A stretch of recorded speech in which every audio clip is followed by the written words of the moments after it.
Neat question paper leak, ಅದಾದ ನಂತರ ಹುಟ್ಟಿಕೊಂಡಂಥ cockroach Janata party ಅನ್ನುವ ಆನ್ಲೈನ್ ಅಭಿಯಾನ, ಅದು ದೆಹಲಿಯ ಜಂತರ್ ಮಂತರ್ನಲ್ಲಿ ಪ್ರತಿಭಟನೆ ನಡೆಸುವ ಹಂತಕ್ಕೆ ಹೋಯಿತು. ಆ ಪ್ರತಿಭಟನೆಗೆ ಲಡಾಖ್ ಮೂಲದ ಪರಿಸರವಾದಿ ಶಿಕ್ಷಣ ತಜ್ಞ ಸೋನಂ ವಾಂಗ್ಚುಕ್ ಬಂದು ಉಪವಾಸ ಸತ್ಯಾಗ್ರಹ ಕೂತ್ಕೊಂಡ್ರು. ಇವತ್ತಿಗೆ 20 ದಿನ. 9.5 kg ತೂಕ ಕಡಿಮೆ ಆಗಿದೆ ಅವರು. ಕೋರ್ಟ್ಗೆ ಕೊಟ್ಟ ಅಫಿಡವಿಟ್ನಲ್ಲಿ ಸರ್ಕಾರ ಹೇಳಿದೆ, ನಾವು ಅವರ ಆರೋಗ್ಯ ಮಾನಿಟರ್ ಮಾಡ್ತಾ ಇದ್ದೀವಿ, 3 ಹಾಸ್ಪಿಟ್ಲ್ಗಳಿಗೆ ದಿನಕ್ಕೆ 2 ಸಲ ಚೆಕ್ ಮಾಡೋಕ್ಕೆ ಹೇಳಿದ್ದೀವಿ ಅಂತೆಲ್ಲ ಹೇಳಿದೆ, ಅಫಿಡವಿಟ್ನಲ್ಲಿದೆ. ಕೋರ್ಟ್ಗೆ ಯಾಕೆ ಹೋಯ್ತು ವಿಷಯ ಅನ್ನೋದಕ್ಕೆ ಬರ್ತಿಲ್ಲ. 20ನೇ ದಿನದ ಪ್ರತಿಭಟನೆ. ಅದೇನಾಗುತ್ತೋ ಆಗಲಿ, ನಾನು ಉಪವಾಸ ಮುರಿಯೋದಿಲ್ಲ ಅಂತಿದ್ದಾರೆ ಅವರು.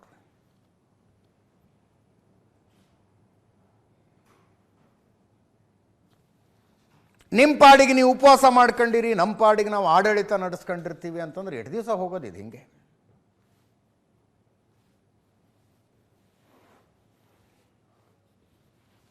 ಬೇರೆ ಬೇರೆ ಕಾರಣಕ್ಕೆ ನಡೆದಂಥ ಉಪವಾಸ, ನಮ್ಮ ಜನರೇಷನ್ನಿನ ಉಪವಾಸಗಳನ್ನು ನೋಡಿದ್ದೀವಿ ನಾವು. ಅಲ್ಲಿ ಮಣಿಪುರದಲ್ಲಿ ಸಶಸ್ತ್ರ ಪಡೆಗಳ ವಿಶೇಷ ಕಾಯ್ದೆಯನ್ನು ತೆಗೆದು ಹಾಕಬೇಕು ಅಂತ ಒಂದು ಉಪವಾಸ ಆಯಿತು. Irom Chanu Sharmila armed forces special act ಅಂತಿತ್ತು ಮಣಿಪುರದಲ್ಲಿ.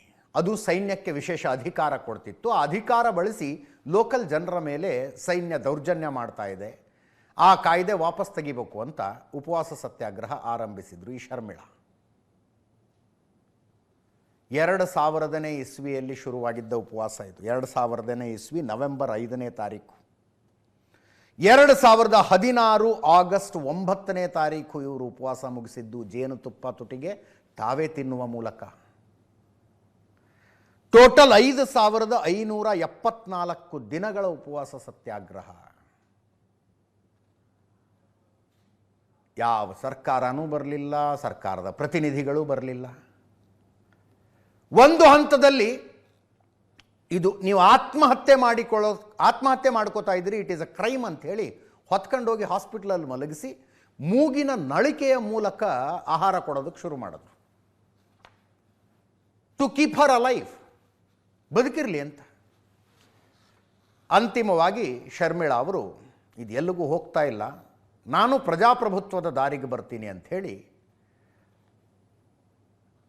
ಮಾಧ್ಯಮದ ಮುಂದೆ, ಜನರ ಮುಂದೆ ತಮ್ಮ ಉಪವಾಸ ಮುರಿದ್ರು. ಪ್ರಜಾಪ್ರಭುತ್ವದ ಮಾರ್ಗಕ್ಕೆ ಬರ್ತೀನಿ ಅಂದರೆ ಎಲೆಕ್ಷನ್ ಕಂಟೆಸ್ಟ್ ಮಾಡ್ತೀನಿ ಅಂತ, people resurgence and justice alliance ಅಂತ ಒಂದು ಮಾಡ್ಕೊಂಡು ಎಲೆಕ್ಷನ್ಗೂ ನಿಂತ್ಕೊಂಡ್ರು ಅವರು. 90 ಓಟ್ ಬಿದ್ದು. 90 ಮಣಿಪುರದ ತೌಬಲ್ ಅನ್ನುವ ಕ್ಷೇತ್ರದಿಂದ ಶರ್ಮಿಳಾ ಕಂಟೆಸ್ಟ್ ಮಾಡಿದ್ರೆ 90 ಓಟ್ ಬಿದ್ದವು. ಅವರ ಕ್ಷೇತ್ರದಲ್ಲಿ ನೋಟಾಕ್ 143 ಬಿದ್ದಿದ್ವು. ಅಂದರೆ ನಾನು ಹಿಂಗೆ ಕಿಂಡಲ್ ಮಾಡ್ತಿದ್ದೀನಿ ಅನ್ಕೋಬೇಡಿ, ಆ್ಯಕ್ಚುಯಲ್ ರಾಜಕಾರಣವೇ ಬೇರೆ, ಆಕ್ಟಿವಿಸಮೇ ಬೇರೆ ಅಂತ. ರಾಜಕಾರಣನೇ ಬೇರೆ, ಆಕ್ಟಿವಿಸಮೇ ಬೇರೆ. 6 ವರ್ಷ ಉಪವಾಸ ಮಾಡಿದ್ರು. GD ಅಗರ್ವಾಲ್, ಪರಿಸರವಾದಿ ಮತ್ತು IITಯ ಮಾಜಿ ಪ್ರಾಧ್ಯಾಪಕ GD ಅಗರ್ವಾಲ್ ಗಂಗಾ ನದಿಯನ್ನು ಉಳಿಸೋದಕ್ಕೆ ಉಪವಾಸ ಸತ್ಯಾಗ್ರಹ ಮಾಡಿದ್ರು. 111 ದಿನ ಉಪವಾಸ. 2018 ಅಕ್ಟೋಬರ್ 11ನೇ ತಾರೀಕು ಸತ್ತೋಗ್ಬಿಟ್ರು. ಅವ್ರನ್ನೂ ಹೋಗಿ ಸರ್ಕಾರ ಮಾತಾಡಿಸ್ಲಿಲ್ಲ. ಏನೋ ಒಂದು ಭರವಸೆ ಕೊಟ್ಟು ಉಳಿಸಿಕೊಳ್ಳಬಹುದಾಗಿತ್ತವ್ರನ್ನ. ಇತ್ತೀಚಿನ ಉಪವಾಸಗಳಿವು. ಸೋನಂ ವಾಂಗ್ಚುಕ್ನವ್ರದ್ದು 20ನೇ ದಿನ. 111 ದಿನದ ಉಪವಾಸಕ್ಕೆ ಅಗರ್ವಾಲ್ ಮೃತಪಟ್ಟಿದ್ದರು. 6 ವರ್ಷದ ಉಪವಾಸ ಸತ್ಯಾಗ್ರಹವನ್ನು ಮಣಿಪುರದಲ್ಲಿ ಶರ್ಮಿಳಾ ಮುರಿದಿದ್ರು. ಹೀಗೆ 2 ದಿವಸ ನಡೆಸ್ಕೊಂಡು ಹೋಗೋದಕ್ಕಾಗತ್ತೆ. ಈಗ ಸೋನಂ ವಾಂಗ್ಚುಕ್ 20ನೇ ತಾರೀಕು ಸಂಸತ್ತಿಗೆ ಮುತ್ತಿಗೆ ಅಂತಿಲ್ಲ ಅವರು, ಅಲ್ಲಿಗೆ ಹೋಗಿ ನ್ಯಾಯ ಕೇಳೋಣ ಅಂತಿದ್ದಾರೆ. ಅಳಿಯ ಅಲ್ಲ ಮಗಳ ಗಂಡ, ಹಾಗೆ ಆಗತ್ತದು. ಲಡಾಖ್ ಮೂಲದ ಪರಿಸರವಾದಿ, ಎಜುಕೇಷನಿಸ್ಟು ಸೋನಂ ವಾಂಗ್ಚುಕ್ 3 Idiots ಸಿನಿಮಾ ಬಂತಲ್ಲ, ಇವ್ರ ಲೈಫ್ ಸ್ಟೋರಿ ಅಂತ ಭಾಳ ಚರ್ಚೆ ಆಯಿತು. ಇತ್ತೀಚೆಗೆ ಅಮೀರ್ ಖಾನ್ ಒಂದು ಪ್ರೆಸ್ ಮೀಟ್ ನೋಡ್ತಾ ಇದ್ದೆ. 3 Idiots ಸಿನಿಮಾ ಮಾಡಿ ಮುಗಿಸುವ ತನಕ ಸೋನಮ್ ವಾಂಗ್ಚುಕ್ ಅನ್ನೋ ಒಬ್ಬ ವ್ಯಕ್ತಿ ಇದ್ದಾರೆ ಅನ್ನೋದೇ ನಮಗೆ ಗೊತ್ತಿರಲಿಲ್ಲ ಅಂತಂದ್ರು ಅವರು. ಅಂದರೆ 3 Idiots ಸಿನಿಮಾಗೂ ಸೋನಮ್ ವಾಂಗ್ಚುಕ್ಗೂ ಸಂಬಂಧ ಇಲ್ಲ ಅಂತ ಅಮೀರ್ ಖಾನ್ ಇತ್ತೀಚೆಗೆ ಒಂದು ಪ್ರೆಸ್ ಮೀಟ್ನಲ್ಲಿ ಹೇಳಿದ್ರು. ಮೂಲತಃ ಪರಿಸರವಾದಿ, ಲಡಾಖ್ ಪರಿಸರ ಸಂರಕ್ಷಣೆ, ಲಡಾಖ್ನ ಜನರಿಗೆ ಕುಡಿಯುವ ನೀರು ಅದೊಂದು ಕಾನ್ಸೆಪ್ಟ್ ಮಾಡಿದ್ರು ಅವರು. ಆ ಕಾರಣದಿಂದಾಗಿ ಜನಪ್ರಿಯರಾದವರು. ಬಳಕೆಯಲ್ಲಿರುವ ಈಗಾಗಲೇ ಅಸ್ತಿತ್ವದಲ್ಲಿರುವ ಶಿಕ್ಷಣ ಪದ್ಧತಿ ಸರಿ ಇಲ್ಲ ಅಂತ ಸೆಕ್ಮೋಲ್ ಅನ್ನುವಂಥ ಒಂದು ಶಿಕ್ಷಣ ವ್ಯವಸ್ಥೆಯನ್ನು ಸ್ಥಾಪನೆ ಮಾಡಿದವರು. ಮ್ಯಾಗ್ಸೆಸ್ಸೆ ಪ್ರಶಸ್ತಿ ಬಂತವ್ರಿಗೆ. ಲಡಾಖ್ನ ಸ್ವಾಯತ್ತತೆಗಾಗಿ ಅನೇಕ ಸಲ ಹೋರಾಟ ಮಾಡಿದ್ದಾರೆ. ಅವರೀಗ 3 ಬೇಡಿಕೆಗಳನ್ನಿಟ್ಕೊಂಡು ಉಪವಾಸಕ್ಕೆ ಕೂತ್ಕೊಂಡಿರೋದು. ಒಂದು, ನೀಟ್ ಕ್ವಶನ್ ಪೇಪರ್ ಲೀಕ್ನ ಜವಾಬ್ದಾರಿ ಹೊತ್ಕೊಂಡು ಧರ್ಮೇಂದ್ರ ಪ್ರಧಾನ್ ರಾಜೀನಾಮೆ ಕೊಡಲಿ. ಒಟ್ಟಾರೆ ನೀಟ್ ವ್ಯವಸ್ಥೆಯಲ್ಲೇ ಗಮನಾರ್ಹ ಬದಲಾವಣೆಗಳಾಗಬೇಕು. ನೀಟ್ ಕ್ವಶನ್ ಪೇಪರ್ ಲೀಕ್ ಆಗಿ ಎಕ್ಸಾಮ್ ಅನೌನ್ಸ್ ಆಗಿದ್ದಕ್ಕೆ ಆಘಾತಗೊಂಡು ಆತ್ಮಹತ್ಯೆ ಮಾಡಿಕೊಂಡ ಮಕ್ಕಳಿಗೆ 1 ಕೋಟಿ ರೂಪಾಯಿ ಪರಿಹಾರ ಕೊಡಬೇಕು ಅಂತ ವಿಷಯ ಹೈಕೋರ್ಟಿಗೆ ಹೋಗಿದೆ. ಹೈಕೋರ್ಟ್ ಹೇಳ್ತು, ದೇಶದ ಪ್ರತಿಯೊಬ್ಬ ನಾಗರಿಕನ ಜೀವವು ಅತ್ಯಮೂಲ್ಯವಾದದ್ದು. ಸೋನಮ್ ವಾಂಗ್ಚುಕ್ ಆರೋಗ್ಯದ ಬಗ್ಗೆ ಸರ್ಕಾರ ನಿಗಾ ವಹಿಸಲಿ, ಅಗತ್ಯ ಬಿದ್ದರೆ ಕೇಂದ್ರ ಸರ್ಕಾರ ಮಧ್ಯಪ್ರವೇಶಿಸಿ ಕ್ರಮ ಕೈಗೊಳ್ಳಲಿ ಅಂತ ಡೆಲ್ಲಿ ಹೈಕೋರ್ಟ್ ಆದೇಶ ಕೊಟ್ಟಿದೆ. ಕೇಂದ್ರ ಸರ್ಕಾರದಿಂದ ಅಫಿಡವಿಟ್ ಕೊಟ್ಟಿದ್ದಾರೆ. ನಿತ್ಯ ಸರ್ಕಾರದಿಂದಲೇ ಸೋನಮ್ ವಾಂಗ್ಚುಕ್ ಅವರ ಆರೋಗ್ಯ ತಪಾಸಣೆ ಆಗ್ತಾ ಇದೆ. ಕೇಂದ್ರ ಸರ್ಕಾರ ನಿಗಾ ವಹಿಸಿದೆ. 2 ಸಲ ಆರೋಗ್ಯ ತಪಾಸಣೆ ಮಾಡೋದಕ್ಕೆ 3 ಹಾಸ್ಪಿಟಲ್ಗಳಿಗೆ ಸೂಚನೆ ಕೊಟ್ಟಿದ್ದೀವಿ ಅಂತ. ಈ ಮಧ್ಯೆ ವಿರೋಧ ಪಕ್ಷಗಳ ಅನೇಕ ನಾಯಕರುಗಳು ಬಂದು ಅವರನ್ನು ಮಾತಾಡಿಸಿದ್ರು. ಕೆಲವರು ಮನವಿ ಮಾಡಿಕೊಂಡರು, ಸಾಕಿದು ಈ ಸರ್ಕಾರಕ್ಕೆ ಸೌಜನ್ಯ ಇಲ್ಲ, ದಡ್ಡು ಬಿಡೋದು ಅಂತಾರಲ್ಲ, ಹಂಗಾಗ್ಬಿಟ್ಟಿದೆ ಈ ಸರ್ಕಾರ, ನೀವು ಉಪವಾಸ ಬಿಟ್ಟು ಬಿಡಿ ಅಂತ ಕನ್ವಿನ್ಸ್ ಮಾಡೋದಕ್ಕೆ ಪ್ರಯತ್ನ ಪಟ್ಟರು. ಆ ನಂತರ ಅವ್ರು ಮಾತಾಡಿದ್ದಾರೆ. ಪವನ್ ಖೇರಾ ಮಾತಾಡಿದ್ದಾರೆ ನೋಡಿ, ಕಾಂಗ್ರೆಸ್ ನಾಯಕ. ಅರವಿಂದ್ ಕೇಜ್ರಿವಾಲ್ ಬಂದರು. ಸೋನಮ್ ವಾಂಗ್ಚುಕ್ ಮತ್ತು ಕಾಕ್ರೋಚ್ ಜನತಾ ಪಾರ್ಟಿಯ ಪ್ರತಿಭಟನೆಗೆ ಬೆಂಬಲ ಸೂಚಿಸೋದಕ್ಕೆ ಅವ್ರೇನು ಮಾತಾಡಿದ್ದಾರೆ ಕೇಳಿಸ್ಕೊಳ್ಳಿ. ಜಂತರ್ ಮಂತರ್ ಅರವಿಂದ್ ಕೇಜ್ರಿವಾಲ್ರಿಗೆ ಹೊಸ ಜಾಗ ಅಲ್ಲ. 2012ರಲ್ಲಿ ಇಂಡಿಯಾ ಅಗೇನ್ಸ್ಟ್ ಕರಪ್ಷನ್ ಅನ್ನುವ ಮೂಮೆಂಟ್ ಏನು ಹುಟ್ಕೊಂತಲ್ಲ, ಅದನ್ನು ಸ್ಪಿಯರ್ ಹೆಡ್ ಮಾಡಿದ್ದೆ ಅರವಿಂದ್ ಕೇಜ್ರಿವಾಲ್, ಮನೀಶ್ ಸಿಸೋಡಿಯಾ ಇತ್ಯಾದಿ. ಅಲ್ಲಿ ಉಪವಾಸ ಕೂತ್ಕೊಂಡಿದ್ದು ಅಣ್ಣಾ ಹಜಾರೆ. ಜಾಗ ತೋರಿಸಿ ಹೇಳಿದ್ರು, ಇಲ್ಲೇ ಎದುರುಗಡೆ ಅಣ್ಣಾ ಹಜಾರೆ ಕೂತ್ಕೊಂಡಿದ್ದು ಅಂತ. 2012 3 ವರ್ಷಗಳ ನಂತರ ಆಗಿನ ಅಹಂಕಾರಿ ಸರ್ಕಾರ ಬಿದ್ದು ಹೋಯಿತು ಅಂದರು. ಇವರು ಇಂಡಿಯಾ ಅಗೇನ್ಸ್ಟ್ ಕರಪ್ಷನ್ ಮಾಡಿದಾಗ ಯಾರ ಸರ್ಕಾರ ಇತ್ತು? ಕಾಂಗ್ರೆಸ್ ನೇತೃತ್ವದ UPA ಸರ್ಕಾರ ಇತ್ತು. ಮನಮೋಹನ್ ಸಿಂಗ್ ಪ್ರಧಾನಿ ಆಗಿದ್ದರು. ತುಂಬ ಅಹಂಕಾರ ಇತ್ತು ಆಗಿನ ಸರ್ಕಾರಕ್ಕೆ. ಇಂಥದ್ದು ಪ್ರತಿಭಟನೆಗೆ ಸರ್ಕಾರ ಬಿದ್ದು ಹೋಯಿತು ಅಂದರು ಅವರು. ಮಜಾ ಅಲ್ಲ ಇತಿಹಾಸ. ಇದೇ ಅರವಿಂದ್ ಕೇಜ್ರಿವಾಲು ಅದೇ ವೇದಿಕೆಯ ಮೇಲೆ ನಿಂತ್ಕೊಂಡು ಈ ದೇಶದ ಭ್ರಷ್ಟ ರಾಜಕಾರಣಿಗಳ ಪಟ್ಟಿ ಹೇಳ್ತೀನಿ ನಾನು ಅಂಥೇಳಿ ಒಂದರ ನಂತರ ಒಂದರಂತೆ ಹೆಸರುಗಳನ್ನು ಹೇಳಿದ್ರು. ಸೋನಿಯಾ ಗಾಂಧಿ ಅವರ ಹೆಸರು ಹೇಳಿದರು, ಇಷ್ಟೆಲ್ಲ ಕಾಂಗ್ರೆಸ್ ನಾಯಕರುಗಳ ಹೆಸರು ಹೇಳಿದ್ರು. ತಮ್ಮದೇ ರಾಜಕೀಯ ಪಕ್ಷ ಸ್ಥಾಪನೆ ಆದಮೇಲೆ ಮತ್ತೆ ಹೋಗಿ ಅವ್ರ ಜೊತೆಗೆ ಸೇರಿಕೊಂಡು ಅಲಯನ್ಸ್ ಪಾರ್ಟ್ನರ್ ಆದರು. ಈಗ ಬಂದು ಅಹಂಕಾರಿ ಸರ್ಕಾರ ಇತ್ತು ಆವಾಗ ಬಿದ್ದೋಯ್ತದು ಅಂತಿದ್ದಾರೆ. ಅಹಂಕಾರಿ ಸರ್ಕಾರ ಬಿದ್ದೋಯ್ತು ಅಂತ. ನನಗೆ ಆಮ್ ಆದ್ಮಿ ಪಕ್ಷದ ನಾಯಕರು ಪ್ರತಿ ಹೇಳಿಕೆ ಕೊಟ್ಟಾಗಲೂ ಇವರು INDA ಮೈತ್ರಿಕೂಟದಲ್ಲಿ ಹೊರಗೆ ಬಂದಿದ್ದಾರೆ ಕನ್ಫ್ಯೂಷನ್ ಆಗಿಬಿಡುತ್ತೆ. ಅಣ್ಣಾ ಹಜಾರೆ ಅವರು ಉಪವಾಸ ಮುರಿದಾಗಿನ ದೃಶ್ಯ ಆಯಿತು. ಮಕ್ಕಳು ಎಳನೀರು ಕುಡಿಸಿದ್ರು ಅವರಿಗೆ. ಇಲ್ಲಿಗೂ ಬಂದು ಸರ್ಕಾರದ ಪ್ರತಿನಿಧಿಗಳು ಯಾರೂ ಮಾತುಕತೆ ನಡೆಸ್ತಿಲ್ಲ. ಐ ಥಿಂಕ್ ಸೋನಿಯಾ ಗಾಂಧಿ ಅವರು ಕರೆಸ್ಕೊಂಡಿದ್ರು ಅನಿಸುತ್ತೆ. ಅಣ್ಣಾ ಹಜಾರೆ ಅವ್ರನ್ನ ಕರೆಸ್ಕೊಂಡು ನಿಮ್ಮ ಬೇಡಿಕೆಗಳ ಬಗ್ಗೆ ಪರಿಶೀಲನೆ ಮಾಡ್ತೀವಿ, ಉಪವಾಸ ನೀವು ಕೈ ಬಿಡಬೇಕು ಅಂದಮೇಲೆ ಅವರು ಬಂದು ಮಕ್ಕಳ ಕೈಯಲ್ಲಿ ಎಳ್ನೀರು ಜೇನುತುಪ್ಪ ಕುಡಿದು ಉಪವಾಸ ಮುರಿದಿದ್ರು. ಡಿಂಪಲ್ ಯಾದವ್ ಸಮಾಜವಾದಿ ಪಕ್ಷದ ಸಂಸದೆ, ಅಖಿಲೇಶ್ ಯಾದವ್ ಪತ್ನಿ, ಅವರು ಬಂದಿದ್ದರು. ಕೇಳಿಸ್ಕೊಳ್ಳಿ ಏನಂತಾರೆ ಅಂತ. ಇದು ಜಂತರ್ ಮಂತರ್ನಲ್ಲಿ ನಡೀತಾ ಇರುವ ಕಾಕ್ರೋಚ್ ಜನತಾ ಪಾರ್ಟಿಯ ಪ್ರತಿಭಟನೆ ಮತ್ತು ಸೋನಮ್ ವಾಂಗ್ಚುಕ್ ಅವರ ಉಪವಾಸಕ್ಕೆ ಸಂಬಂಧಿಸಿದ ಸುದ್ದಿ. ಇನ್ನು ಹೊರತುಪಡಿಸಿನೂ ಈ ಉಪವಾಸ ಬೇರೆ ಬೇರೆ ಕಾರಣಕ್ಕೆ ಸುದ್ದಿ ಆಗ್ತಾ ಇದೆ. ಸ್ಟ್ಯಾಂಡಪ್ ಕಾಮಿಡಿಯನ್ ಕುನಾಲ್ ಕಾಮ್ರಾ ಬಂದು ಮಾತಾಡಿದ್ರು. ನಂದಿತಾ ನರೇನ್ ಹೋರಾಟಗಾರ್ತಿ, ಅವ್ರು ಬಂದು ಹಾಡಾಡಿದ್ರು. ಪ್ರಕಾಶ್ ರಾಜ್ ಹೋಗಿದ್ರು. ಇವರು ಆಡಿರುವ ಮಾತುಗಳು ಬೇರೆ ಇದೆ ಚರ್ಚೆ. ಕುನಾಲ್ ಕಾಮ್ರಾ ಸೀತಾನ ಗಂಡನ ಹೆಸರು ಹೇಳ್ಕೊಂಡು ನೀತಾನ ಗಂಡನಿಗೆ ಕೆಲಸ ಮಾಡೋ ಜನ ಇವರು ಅಂತಂದರು. ಸೀತಾನ ಗಂಡ ಯಾರು? ರಾಮ. ನೀತಾನ ಗಂಡ ಅಂತ ಆತ ಹೇಳ್ತಾ ಇದ್ದದ್ದು ನೀತು ಅಂಬಾನಿ. ಯಾರು ಒಪ್ಕೊಳ್ಳಿ ಬಿಡ್ಲಿರಿ, ಅಲ್ಲಿ ಪ್ರಧಾನಿಯಾಗಿ ಮೋದಿ ಕುಳಿತಿದ್ದಾರೆ. ಇತ್ತೀಚಿನ ತಲೆಮಾರು ನೋಡ್ತಾ ಇರೋ ಅತ್ಯಂತ ಜನಪ್ರಿಯ ನಾಯಕ. ಇಂದಿರಾ ಗಾಂಧಿ ಇಷ್ಟೇ ಜನಪ್ರಿಯತೆಯನ್ನು ಅನುಭವಿಸಿದ್ದರು. ನಮಗೆ ಗೊತ್ತಿಲ್ಲ ಇಂದಿರಾ ಗಾಂಧಿ ಆಡಳಿತ, ನಾವು ಹುಟ್ಟಿರಲಿಲ್ಲ ಇನ್ನೂ ಅವಾಗ. ಇಷ್ಟೇ ಜನಪ್ರಿಯತೆಯನ್ನು ಇಂದಿರಾ ಗಾಂಧಿ ಅನುಭವಿಸಿದ್ರು. ಅದಾದ ನಂತರ ಮೋದಿ ಬಂದು ಕೂತ್ಕೊಂಡಿದ್ದಾರೆ. He is enjoying popularity.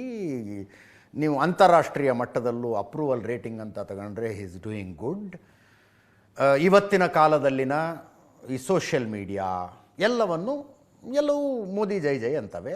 ಅಂಥ ವ್ಯಕ್ತಿಯ ವಿರುದ್ಧ ಅಥವಾ ಅಂಥ ವ್ಯಕ್ತಿಯ ಪಾಲಿಸಿಗಳ ವಿರುದ್ಧ ಒಂದು ಆಂದೋಲನ ಕಟ್ಟಿ ನಿಲ್ಲಿಸಬೇಕು ಅಂದರೆ ಅದು ಸ್ವಲ್ಪ ಕಷ್ಟದ ಕೆಲಸ. ಆ ಕಷ್ಟದ ಕೆಲಸ ಮಾಡುವಾಗಲೂ ಹೆಜ್ಜೆ ತಪ್ಪಬಾರ್ದು ನೋಡಿ. ಕುನಾಲ್ ಕಾಮ್ರಾ ಬಂದು ಸೀತಾನ ಗಂಡನ ಹೆಸರು ಹೇಳಿ ನೀತಾನ ಗಂಡನ ಕೆಲಸ ಮಾಡೋರು ಅಂತಂದಾಗ ಅಲ್ಲಿ ನಿಂತ್ಕೊಂಡ ಜನ ಚಪ್ಪಾಳೆ ಹೊಡಿತಾರಲ್ಲ, ನೋಡಿದವ್ರಿಗೆ ಏನು ಅನ್ಸುತ್ತೆ ಅದನ್ನು? ನೀಟ್ ಎಕ್ಸಾಮ್ ಲೀಕೇಜ್ ವಿರುದ್ಧ ಮಾತಾಡ್ರಯ್ಯ, ಧರ್ಮೇಂದ್ರ ಪ್ರಧಾನ್ ರಾಜೀನಾಮೆ ಕೊಡಬೇಕು ಅಂತ ಮಾತಾಡ್ರಯ್ಯ, ರಾಮ ಸೀತೆಯನ್ನು ಕಟ್ಕೊಂಡು ಏನಾಗಬೇಕು? ಅಂದರೆ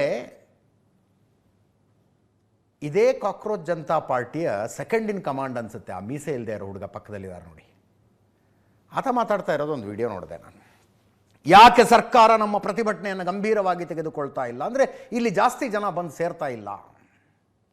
ಇಲ್ಲೊಂದು 20,000 ಜನ ಪ್ರತಿಭಟನೆಗೆ ಬಂದು ಸೇರಿದರೆ ಸರ್ಕಾರ ನಮ್ಮನ್ನು ಗಂಭೀರವಾಗಿ ತೆಗೆದುಕೊಳ್ತಿತ್ತು ಅಂತ ವೇದಿಕೆಯ ಮೇಲೆ ನಿಂತ್ಕೊಂಡು ಭಾಷಣ ಮಾಡ್ತಾನಾತ. ಕರೆಕ್ಟ್, ಅದು ಕರೆಕ್ಟು. ಜನ ಯಾಕೆ ಬರ್ತಿಲ್ಲ? ಚಳುವಳಿಯ ಇಂಟೆನ್ಷನ್ ಬಗ್ಗೆ ಡೌಟ್ ಬರುತ್ತ್ರಿ. ಸೋನಂ ವಾಂಗ್ಚುಕ್ ಅವರ 3 ಬೇಡಿಕೆಗಳಿದಾವಲ್ಲ, wholeheartedly I support it, wholeheartedly. NEET exam ಅಧ್ವಾನ ಆಗಿದ್ಯಾಕೆ? ಅದಕ್ಕೆ ಕಾರಣರಾದವರೆಲ್ಲರದು ತಲೆದಂಡ ಆಗಬೇಕು. ನೆಕ್ಸ್ಟ್ ಇಯರ್ ಆನ್ವರ್ಡ್ಸ್ ಹಿಂಗಾಗೋದಿಲ್ಲ ಅನ್ನುವ ಗ್ಯಾರಂಟಿ ಜನರಿಗೆ ಸಿಗಬೇಕು. ಯಾರೋ ಮಾಡಿದ ತಪ್ಪಿಗೆ ಮನೇಲಿ ನೇಣ ಕಣ್ ಸತ್ತೋದವಲ್ಲ ಮಕ್ಕಳು, ಪ್ರಾಣ ಅಂತೂ ವಾಪಸ್ ತಂದು ಕೊಡೋದಕ್ಕಾಗೋದಿಲ್ಲ. ಮಕ್ಕಳಿಗೆ ಪರಿಹಾರ, ಮಕ್ಕಳ ಕುಟುಂಬದವ್ರಿಗೆ ಪರಿಹಾರ ಕೊಡಬೇಕು. He is absolutely right. ಆ ವೇದಿಕೆಯ ಮೇಲೆ ನಿಂತ್ಕೊಂಡು ಪ್ರಕಾಶ್ ರಾಜ್ ಬಂದು ಅವರು ಜೈ ಶ್ರೀರಾಮ್ ಅಂದರೆ ನಾನು ಜೈ ಸಂವಿಧಾನ ಅಂತೀನಿ, ಬಸ್ ನಾಮ ರಹೇಗ ಅಲ್ಲಾಕ ಅಂತ ಯಾರೋ ಆ್ಯಕ್ಟಿವಿಸ್ಟ್ ಹಾಕಿ ಹಾಡು ಹಾಡ್ತಾರೆ ಅವರು, ನಂದಿತಾ ನರೇನ್ ಅಂತ ಹಾಡು ಹಾಡ್ತಾರೆ, ಬಸ್ ನಾಮ ರಹೇಗ ಅಲ್ಲಾಕ. ಇದಕ್ಕೇನಂತೀರಿ? ಅಂದರೆ ಬಿ ಜೆ ಪಿಯ ಎಕೋಸಿಸ್ಟಮ್ಮು ಅದರ ವಿರುದ್ಧ ಚಳುವಳಿ ರೂಪಿಸುವವರೆಗೆ ಇರಬೇಕಾದ ಎಕ್ಸ್ಟ್ರಾ ಕಾಷನ್ ಅದು. ಜೊತೆಗೆ ಯಾರನ್ನ ಕರ್ಕತೀವಿ ಅನ್ನೋದ್ರ ಬಗ್ಗೆ ತುಂಬ ಸೆಲೆಕ್ಟಿವ್ ಆಗಿರಬೇಕು, ಬಹಳ ಸೆಲೆಕ್ಟಿವ್ ಆಗಿರಬೇಕು. ಅಣ್ಣಾ ಹಜಾರೆ ಪ್ರತಿಭಟನೆ ಕೂತ್ಕೊಂಡ್ರು, ಇದೇ ಅರವಿಂದ್ ಕೇಜ್ರಿವಾಲ್ ಇದ್ರು, ಇಂಡಿಯಾ ಅಗೇನ್ಸ್ಟ್ ಕರಪ್ಷನ್. ರಾಜಕೀಯ ಪಕ್ಷಗಳಿಗೆ ಸೇರಿದವರು ಯಾರೂ ನಮ್ಮ ವೇದಿಕೆ ಹತ್ರಕ್ಕೂ ಬರಬೇಡಿ ಅಂದ್ಬಿಟ್ರು. ವೇದಿಕೆ ಹತ್ರಕ್ಕೂ ಬರಬೇಡಿ ನಮಗೆ ಅಂದರು. 12 ದಿನಗಳ ಉಪವಾಸ ದೇಶ ತುಂಬ ಒಂದು ಸಂಚಲನ ಮಾಡಿಬಿಡ್ತು ನೋಡಿ, ದೇಶ ತುಂಬ ಒಂದು ಸಂಚಲನ. ಹಾಗೆ ಬಸ್ ನಾಮ ರಹೇಗ ಅಲ್ಲಾಕ 1979ರಲ್ಲಿ ಪಾಕಿಸ್ತಾನದಲ್ಲಿ ಫೈಜ್ ಅಹಮದ್ ಫೈಜು ಮಿಲಿಟರಿ ಡಿಕ್ಟೇಟರ್ಶಿಪ್ ವಿರುದ್ಧ ಬರೆದಂಥ ಹಾಡದು. ಏನದು ಟೋಟಲ್ ಮೀನಿಂಗ್ ಏನಿದೆ? ನೀವೆಲ್ಲ ಹಾಳಾಗಿ ಹೋಗ್ತೀರಿ, ಅಲ್ಲಾ ಒಬ್ಬನೇ ಉಳ್ಕೊಳ್ಳೋದು, ಅಲ್ಲಾನ ಹೆಸರು ಒಂದೇ ಉಳ್ಕೊಳ್ಳೋದು ಅಂತ. ಅದನ್ನು ತಂದು ದಿಲ್ಲಿಯ ಜಂತರ್ ಮಂತರ್ನ ಪ್ರತಿಭಟನೆಯ ವೇದಿಕೆಯ ಮೇಲೆ ಹಾಡ್ತೀರಿ. ನೀವು ಹಾಡೋದಕ್ಕಿಂತ ಮುಂಚೆ ಪ್ರಕಾಶ್ ರಾಜ್ ಬಂದು ಜೈ ಶ್ರೀರಾಮ್ ಅಂತ ಅವರಂದರೆ ಜೈ ಸಂವಿಧಾನ ಅಂತ ನಾನು ಅಂತೀನಿ ಅಂದು ಹೋಗ್ತಾರೆ. ಆ ಕುನಾಲ್ ಕಾಮ್ರಾ ಬಂದು ಸೀತಾನ ಗಂಡ ನೀತಾನ ಗಂಡ ಅಂತ ಮಾತಾಡ್ತಾರೆ. ಪೊಲಿಟಿಕಲಿ ಒಂದು ಚಳುವಳಿ ಚಾಲೆಂಜ್ ಆಗತ್ತೆ ನಮಗೆ ಅಂತ ಅನ್ನಿಸದ ಹೊರತು ಈಗಿನ ಸರ್ಕಾರ 1 ಸೆಂಟಿಮೀಟ್ರು ಕದಲೋದಿಲ್ಲ, ತಿಳ್ಕೊಂಬಿಡಿ. ಈಗಿನ ಕೇಂದ್ರ ಸರ್ಕಾರ 1 ಸೆಂಟಿಮೀಟ್ರು ಕದಲೋದಿಲ್ಲ. ಅವರು ರೈತ ಹೋರಾಟ ನಡೀತಾ ಇತ್ತು, ಇದೇ ಎಕೋಸಿಸ್ಟಮ್ ಹೋಗಿ ನಿಂತರೂ ರೈತ ಪ್ರತಿನಿಧಿಗಳನ್ನು ಕರೆದು ಮಾತಾಡಿಸ್ಲಿಲ್ವಾ? ನಿಮ್ಮ ಬೇಡಿಕೆ ಅದಿದೆ, ಅದರ ಬದಲು ಇದನ್ನು ಮಾಡ್ಕೊಳ್ಳಿ, ಅದನ್ನು ಮಾಡ್ಕೊಳ್ಳಿ. ಫೈನಲಿ ಅವ್ರು ಯಾವುದಕ್ಕೂ ಒಪ್ಪೋದಿಲ್ಲ ಅಂದಾಗ ಬ್ಯಾಡ ಬಿಡಿ, ಹಂಗಿದ್ರೆ ಆ ಕೃಷಿ ಕಾನೂನನ್ನೇ ವಾಪಸ್ ತಗೊಂಡ್ಬಿಡ್ತೀವಿ ಅಂತ. ಅಪರೂಪದಲ್ಲೇ ಅಪರೂಪ ರೀ ಮೋದಿ ಒಂದು ಹೆಜ್ಜೆ ಮುಂದಿಟ್ಟಿದ್ದು ವಾಪಸ್ ಹಿಂತಗೊಂಡಿದ್ದು. ರೈತ ಹೋರಾಟದಲ್ಲಿ ಆಗಲಿಲ್ವ ಅದು? ಪೊಲಿಟಿಕಲಿ ಚಾಲೆಂಜ್ ಆಗುತ್ತೆ ಅನ್ನುವ ಕಾರಣಕ್ಕೆ. CAA-NRC ವಿರುದ್ಧನೂ ನಡೀತಪ್ಪ ಶಾಹಿನ್ಬಾಗ್ನಲ್ಲಿ ತಿಂಗಳಾನುಗಟ್ಟಲೆ ನಡೀತು. ಇದು ಎಷ್ಟು ದಿವಸ ನಡೆಯುತ್ತೆ ಅಷ್ಟು ದಿವಸ ನಮಗೆ ಪೊಲಿಟಿಕಲಿ ಲಾಭನೇ ಅಂತ ಅರ್ಥ ಆಗಿತ್ತು ಬಿ ಜೆ ಪಿಯವ್ರಿಗೆ. ಏನಾರು ಮಾಡಿದ್ರ ಅದ್ರ ಬಗ್ಗೆ ನಾವು ಮಾಡ್ಕೊಳ್ಳಿ, ನೀವೇನು ಮಾಡ್ತಿರೋ ಅಂತ.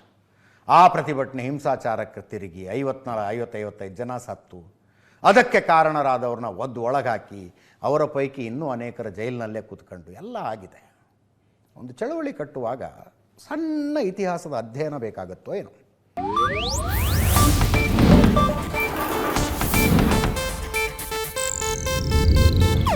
ಇದು ಏಷ್ಯಾನೆಟ್ ನ್ಯೂಸ್ ನೆಟ್ವರ್ಕ್ ಪ್ರಸ್ತುತಿ.